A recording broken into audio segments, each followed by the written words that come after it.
여러분 안녕하십니까? 새벽 기도에 오신 여러분들을 진심으로 환영합니다. 오늘부터는 제13과 심판의 과정이라는 제목으로 함께 아침에 말씀을 연구하도록 하겠습니다. 우리 다 함께 기도하고 시작하도록 하겠습니다. 사랑이 많으신 아버지 하나님, 오늘 이 아침 또 주님의 말씀으로 하루를 시작하게 해주시니 주님 감사합니다. 이 시간을 통해서 주님께서 다시 오시는 또 심판의 과정들을 우리가 잘 깨달아 알므로써 우리가 주님 오시는 그날을 위하여 잘 준비된 주님의 자녀 될 수 있도록 인도하여 주시옵소서. 예수님의 이름으로 간절히 기도합니다. 아멘. 우리 교재 176페이지 보시면 우리 기억절이 있습니다. 기억절을 한번 보고 시작하도록 하겠습니다. 고린도후서 5장 10절 말씀인데요. 이는 우리가 다 반드시 그리스도의 심판대 앞에 나타내게 되어 각각 선악간에 그 몸으로 행한 것을 따라 받으려 함이라. 우리가 은연중에 알고 있듯이 아니면 말씀을 통해서 구체적으로 보아 알듯이 우리의 죄에 대하여, 우리의 생활에 대해서, 우리의 삶에 대해서 심판이 있음을 우리가 알고 있습니다.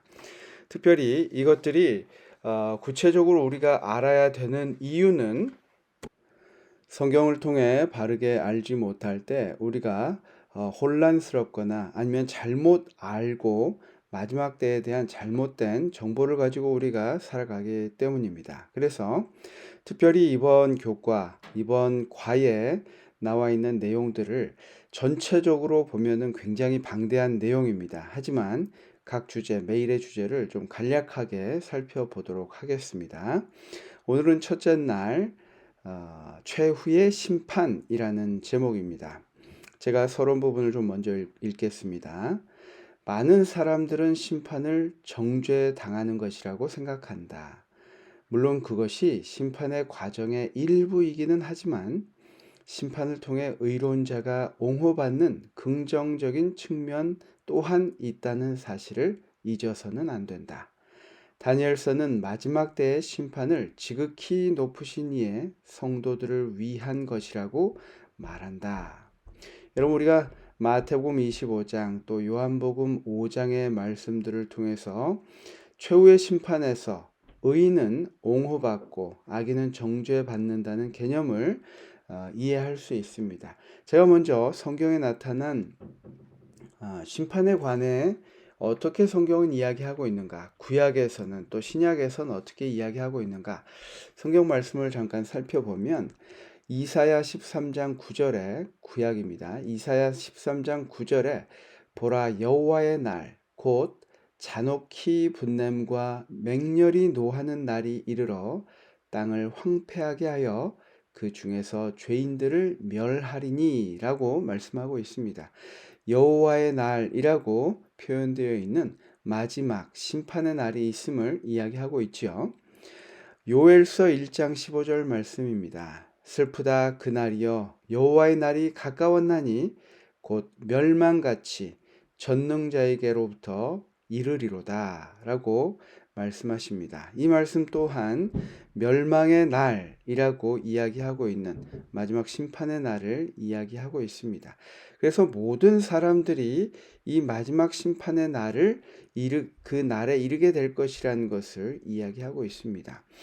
특별히 신약에서는 예수님께서 여러 가지 말씀으로 비유로 말씀해 주셨는데 마태복음 13장 40절에는 가라지를 거두어 불에 사르는 것 같이 세상 끝에도 그러하리라 라고 이야기하시면서 마지막 날에 알곡과 가라지에 대한 이 둘을 나누실 것이라는 비유를 주고 계십니다.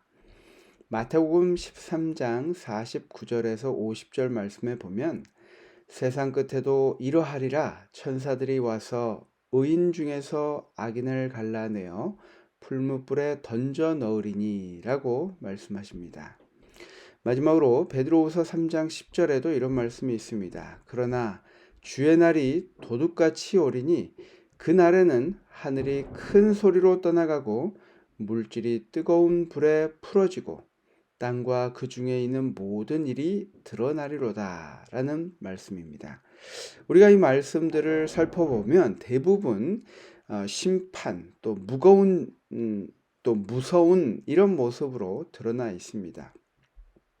심판의 날은 분명히 구약과 신약에서 이야기하고 있지만 오늘 일요일 주제 서론에서 이야기한 것처럼 이것이 두 가지 양면이 있다는 것입니다. 심판은 어떻게 보면 정죄받는 날이라고 생각할 수도 있겠지만 긍정적인 측면으로는 지극히 높으신 이의 성도들을 위한 것, 의인들에게는 그렇지 않은 날이라는, 그래서 이 두 가지 면이 있다는 것을 우리가 반드시 이해해야 될 것입니다. 다시 본문으로 돌아오면은 중간 부분에 이런 말씀이 있습니다. 사람들이 일반적으로 이 심판에 대해서 오해하는 모습이 이 두 성경절을 가지고 오해하는데 무엇이냐면 심판이 없다라는 것입니다. 제가 한번 읽어보겠습니다. 어떤 이들은 그를 믿는 자는 심판을 받지 아니하는 것이요 라는 요한복음 3장 18절 이 구절과 심판에 이르지 아니하나니 요한복음 5장 24절 이 표현들로 인해서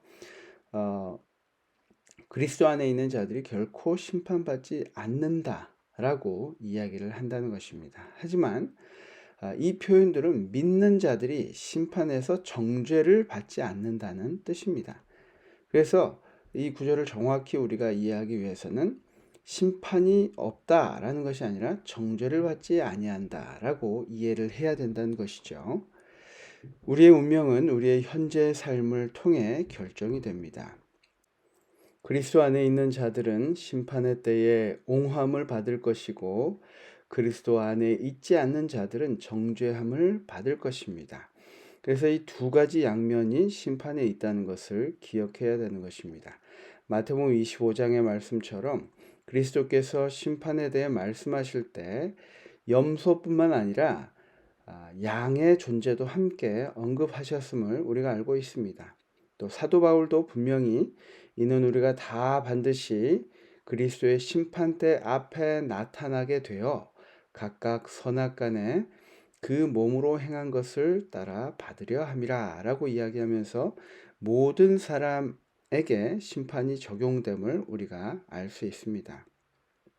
심판에 대해서 우리가 묵상할 때 우리의 구원이 오로지 은혜의 선물이고 우리는 다만 믿음으로 의롭다 하심을 받았을 뿐이며 각자의 행위대로 심판받음을 우리가 명심해야 할 것이다 라고 교재는 이야기하고 있습니다.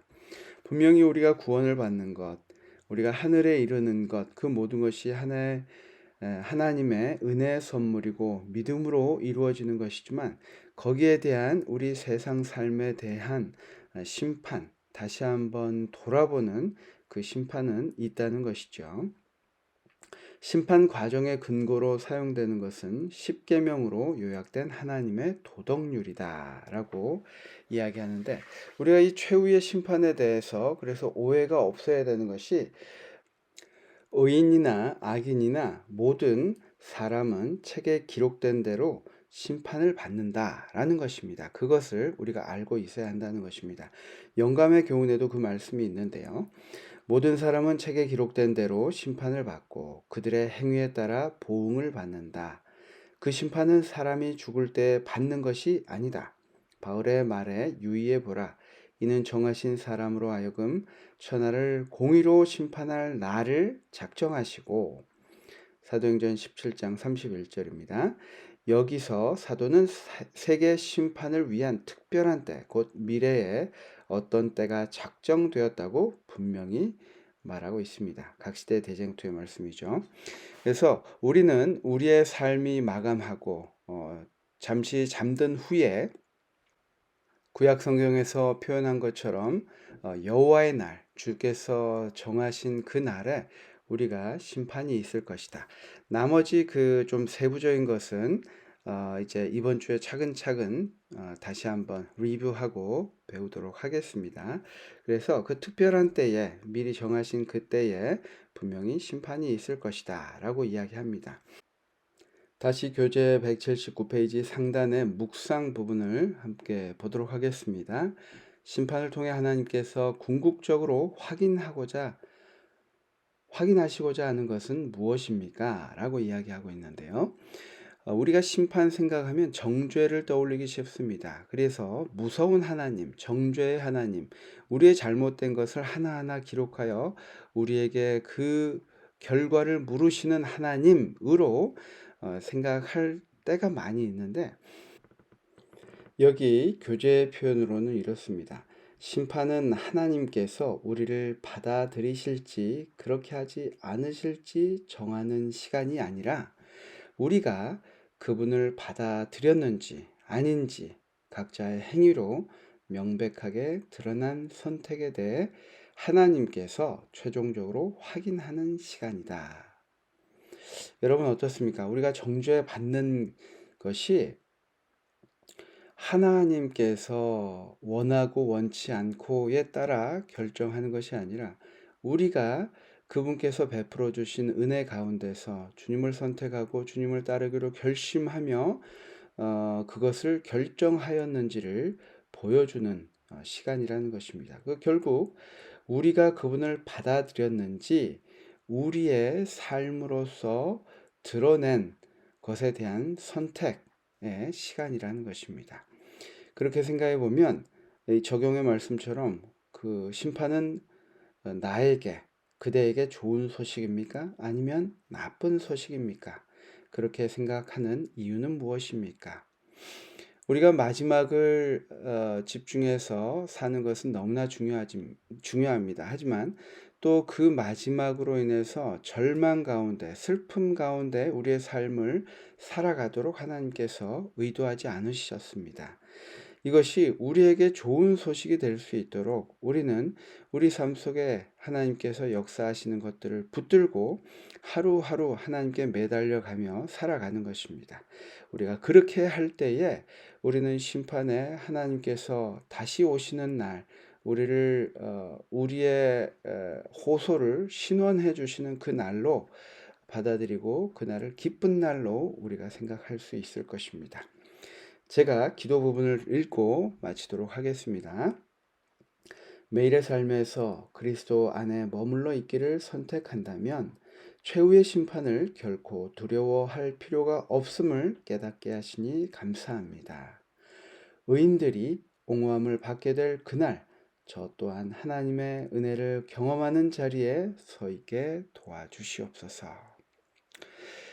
제가 기도하겠습니다. 은혜로우신 주님, 정말 이 마지막 때 우리가 그 자리에 기쁜 마음으로, 감사의 마음으로 서 있기를 원합니다. 주님, 오늘의 삶도 주님 인도하시고 주님의 심판의 날이 오늘 하루 우리를 두렵게 하는 것이 아니라 우리에게 감사함으로 다가올 수 있는 오늘 하루가 되도록 인도해 주옵기를 예수님의 이름으로 간절히 기도합니다. 아멘. 감사합니다, 여러분. 오늘 이번 주 주제가 어떻게 보면 좀 무거울 수도 있지만 여러분 한번 미리 읽고 이 자리에 참여하시면 더 많은 이해를, 심판에 대한 이해를 갖게 될 것입니다. 그러면 내일 이 시간에 뵙겠습니다. 감사합니다.